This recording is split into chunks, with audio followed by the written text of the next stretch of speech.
오늘 주시는 하나님의 말씀입니다. 다 같이 겸허한 마음으로 하나님의 말씀을 받겠습니다. 하나님의 말씀은 요한복음 6장 31절에서 35절까지 말씀입니다. 신약 성경 153면에 있습니다. 요한복음 6장 31절에서 35절까지의 말씀 제가 대신하여 봉독합니다.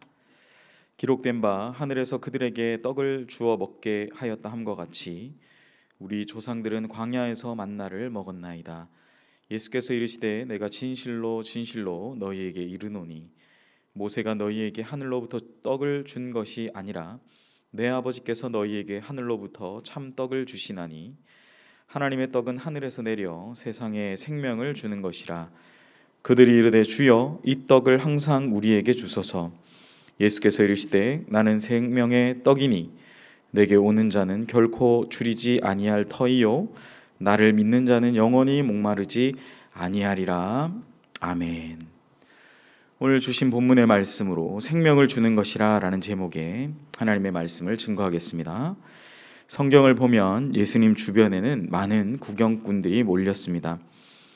중풍병자가 들것에 실려서 예수님을 찾아갔을 때 이미 많은 사람들이 예수님 앞에 모여서 예수님께 접근할 수 없었다라고 성경은 기록했습니다. 그래서 중풍병자는 지붕을 뚫고 내려가서 고침을 받았다라는 이야기가 복음서에는 기록되어져 있습니다.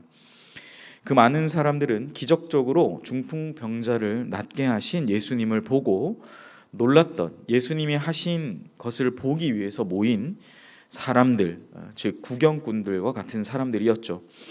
우리가 오늘 요한복음 6장을 읽었는데 그 6장 오늘 읽었던 본문 앞에 있는 내용은 바로 오병이어의 기적입니다. 오병이어의 기적을 행하실 때에도 그곳에는 남자만 5천 명이 있었다라고 성경은 기록하죠.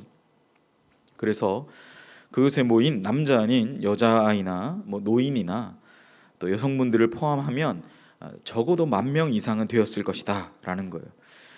그들도 예수님이 하신 일을 보기 위해서 나왔던 그런 구경꾼들이었습니다. 예수님과 함께 그 현장에 있다가 그곳에서 은혜를 체험한 것이죠. 이처럼 성경에는 예수님과 함께 한 공간 안에 거하다가 은혜의 역사를 체험한 그런 사람들의 이야기로 가득 차 있습니다. 우리가 너무나 잘 아는 대로 우리가 예수님의 그 은혜의 장막 아래 함께 거하는 것이 가장 큰 은혜임을 기억해야 합니다. 예수님과 가장 처음 만났던 제자들도 사실은 비슷했습니다. 이 땅에 오신 예수님을 그들은 만나보고 믿었습니다. 요한복음 1장에서 제자들을 부르시는 장면에서도 그들은 예수님을 만나보고 그분이 진짜 메시아이신 걸 알았다라는 거예요. 요한복음 1장 39절에서 41절에 예수께서 이르시되 와서 보라. 그러므로 그들이 가서 계신 데를 보고 그날 함께 거하니 때가 10시쯤 되었더라. 요한의 말을 듣고 예수를 따르는 두 사람 중에 하나는 시몬 베드로의 형제 안드레라. 그가 먼저 자기의 형제 시몬을 찾아 말하되 우리가 메시아를 만났다 하고, 메시아는 번역하면 그리스도라 라고 기록하는 거죠. 그러니까 제자들도 예수님과의 만남 가운데 그들의 믿음이 자라나게 되었다라는 사실입니다. 첫 만남이 너무나 중요합니다. 그러나 사실 오늘 본문은 그 만남을 넘어서는 특별히 설교의 제목처럼 생명을 주는 그러한 믿음에 관해서 오늘 본문은 우리에게 이야기합니다. 제자들도 예수님을 보고 믿었지만 그 보고 믿는 믿음은 그냥 그 상태에 머물러 있거나 그 상태에 그냥 안돈하게 되는 것이죠. 보고 믿는 믿음은 그 대상에게만 기대게 돼요. 그러니까 그 대상이 사라지게 될 때 그 믿음이 우리가 매우 크게 보이지만 그 믿음의 대상이 사라지게 되면 여러분 자연적으로 그 믿음이 약해지게 되는 것입니다. 예수님께서 십자가에 힘없이 못 박혀서 달려서 돌아가실 때 여러분 이 제자들의 첫 만남에서의 그 단호함과 메시아를 만났다라는 그들의 강력한 믿음은 그 힘없이, 그 대상이 그렇게 힘없이 사라지게 될 때 그러한 감격은 사라졌다라는 거예요. 이런 부분에서 저는 사실 오늘 말씀을 준비했습니다. 예수님 우리가 참되게 믿고 신앙하는 것이 뭘까? 우리의 믿음이 더 강하게, 더 강력하게 흔들리지 않게 우리가 정말 신앙생활 하는 것이 뭘까? 바꾸어 말하면 우리가 예수님을 참되게 믿는 신앙은 어떤 것일까? 무엇일까라는 질문이었습니다. 사람을 보고 신앙생활 하다가 실족하는 일이 얼마나 많습니까? 목사를 보고 믿다가 실망하고 신앙에서 상처받는 사람들이 얼마나 많습니까? 목사가 완전할 수 있습니까? 그러니까 그럴 줄 몰랐다고 실망하고 신앙에서 낙오하는 그런 분들이 있죠. 장로님들 보고, 권사님들 보고, 안수 집사님들 보고, 신앙인들을 보고 천사인 줄 알았다가 실망한 사람들이 있습니다. 교회에 다니는 성도들을 보고 실망해서 신앙에서 떨어져 나간 분들 우리 주변에 심심치 않게 쉽게 우리가 찾아볼 수 있죠. 나아가서 교회에 실망했다라고 말하는 사람들이 있습니다. 사랑하는 여러분, 우리의 눈으로 보이는 그것은 신앙의 온전한 기준과 표대와 목표가 될 수가 없습니다. 그래서 사람을 보고 믿는 신앙은 가장 취약한 믿음이다라고 할 수 있는 거예요. 보고 믿는 것에 익숙해지게 된다면 언젠가는 상처받게 되고 언젠가 그 존재가 나에게 끼치는 영향이 상실될 때 우리가 정말 붙들었던 진리 자체를 외면하게 되는 것입니다. 어떻게 해야 될까요? 보고 믿는 것이 전부가 아니라면, 제자들도 그렇게 시작했는데 그것이 아니라면 도대체 우리는 무엇을 추구하며 살아가야 되겠습니까? 사실 오늘 본문에서 말씀하고 주님이 다루고 계신 부분이 바로 그러한 면을 보여주는 거예요. 보고 믿는 신앙이 전부가 아니라 언젠가 그 보는 것 자체가 상실될 때에도 우리가 정말 추구해야 되는 것이 무엇인가라는 것을 오늘 본문은 우리에게 단순하게 그리고 간단하게 또 오늘 본문은 우리에게 설명해 줍니다. 제가 계속 말씀드리지만 오늘 본문 앞에는 그 유명한 오병이어의 사건이 있었어요.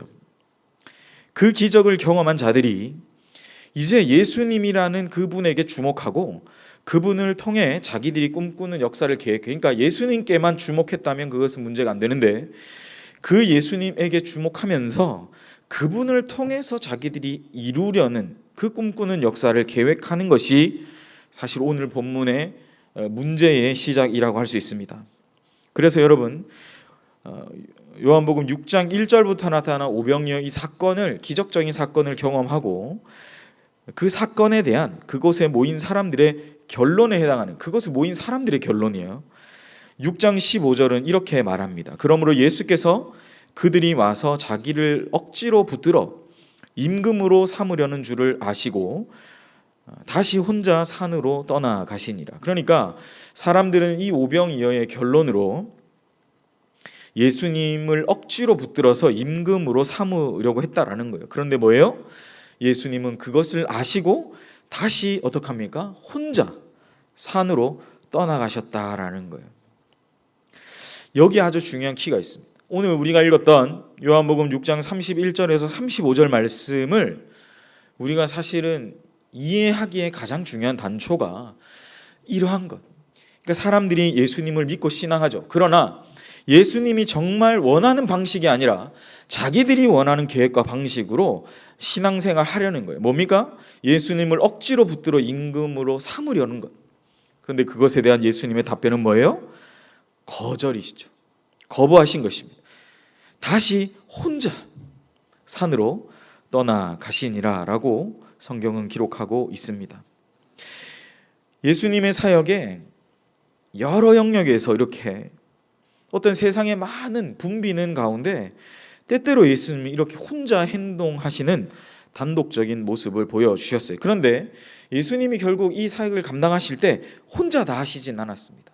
그런데 예수님은 자신의 사역의 가장 중요한 핵심, 그리고 그것이 왜곡될 때 혼자 떠나시는 모습을 우리는 성경에서 종종 살펴볼 수 있습니다. 혼자 떠나가신 이후에 다시 제자들에게 돌아와 예수님이 하신 말씀이 바로 오늘 본문의 이 말씀, 나는 생명의 떡이다라는 것이죠.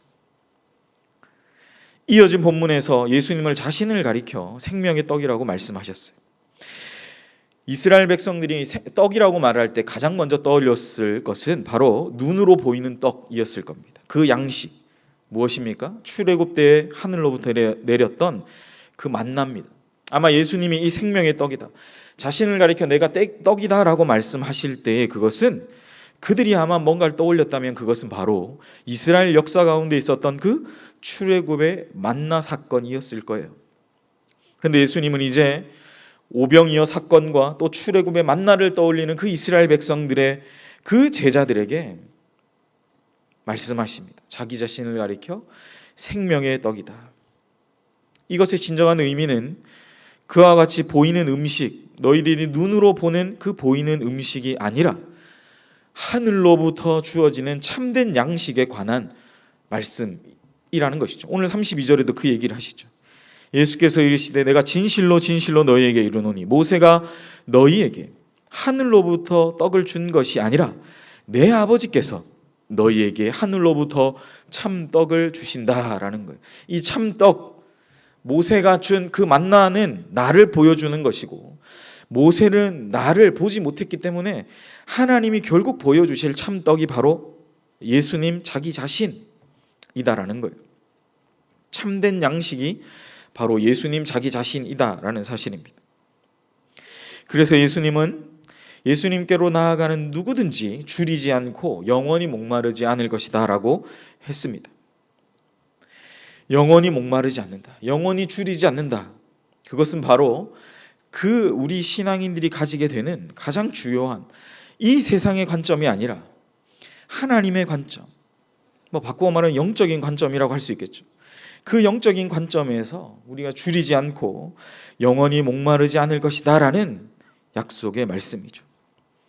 어쩌면 이것이 우리가 예수님을 믿는 분명한 하나의 이유이고 목적일 것입니다. 내 눈앞에 보이는 것, 내 마음, 내 계획을 이루는 것이 목적이 아니라 예수님이 정말 이 땅 가운데 원하시는 것이 무엇인가를 생각하는 사람, 예수님의 뜻과 계획에 집중하는 바로 그 사람, 자기들의 계획을 통해 예수님이 하신 일인데도 불구하고 자기 자신의 계획을 이루는 그 사람이 아니라 예수님의 뜻에, 그 목적에 맞추어 살아가는 사람, 그것을 오늘 예수님은 말씀하고 계신 것이죠.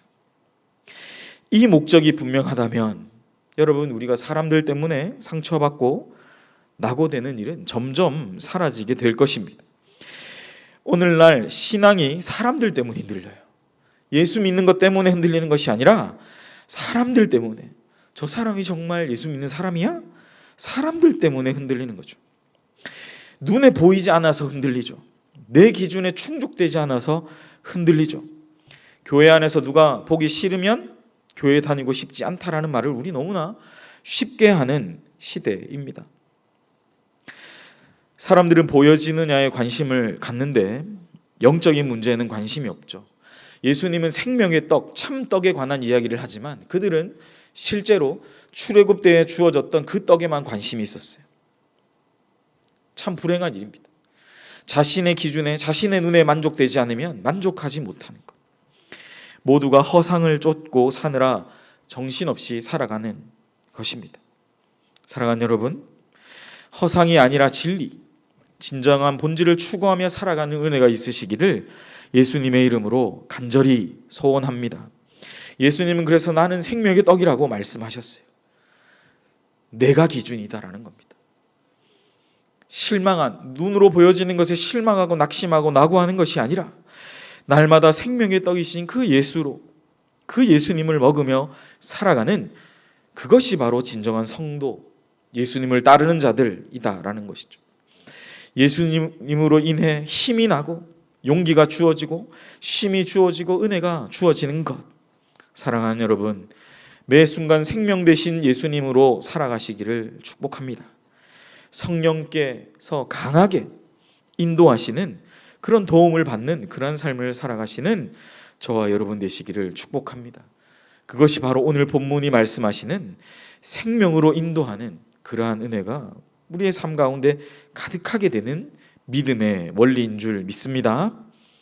말씀을 맺습니다. 사랑하는 여러분, 본문 34절의 고백이 저와 여러분의 고백이 되기를 소망합니다. 34절, 그들이 이르되 주여 이 떡을 항상 우리에게 주소서. 주여 이 떡을 항상 우리에게 주소서.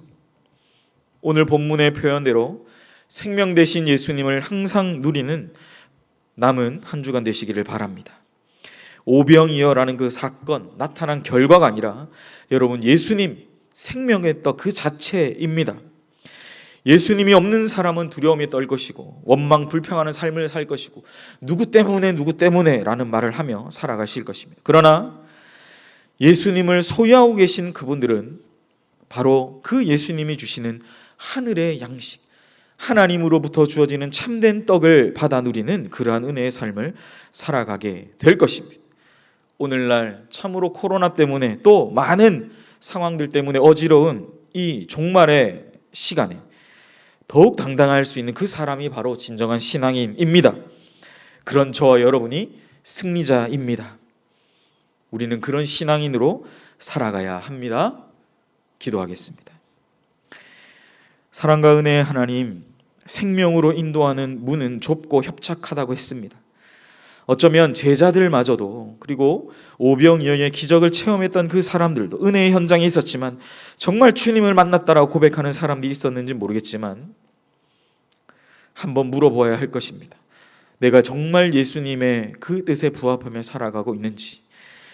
예수님은 자신을 가리켜 생명의 떡이라고 말씀하셨고 끊임없이 이 떡을 먹으며 살아가야 된다라고 말씀하셨는데 하나님, 우리가 정말 그것을 분별하며 살아가고 있는지 한번 생각해보며 무엇보다 말씀하시는 주님으로 인해 예수님으로 인해 힘이 나고 용기가 주어지고 쉼이 주어지고 은혜가 주어지는 그 인생, 코로나 때문에 답답하고 막혀있는 답답함이 온전히 하나님의 말씀으로 해결되는 그러한 인생, 그러한 한 주간 될 수 있도록 축복하여 주시옵소서.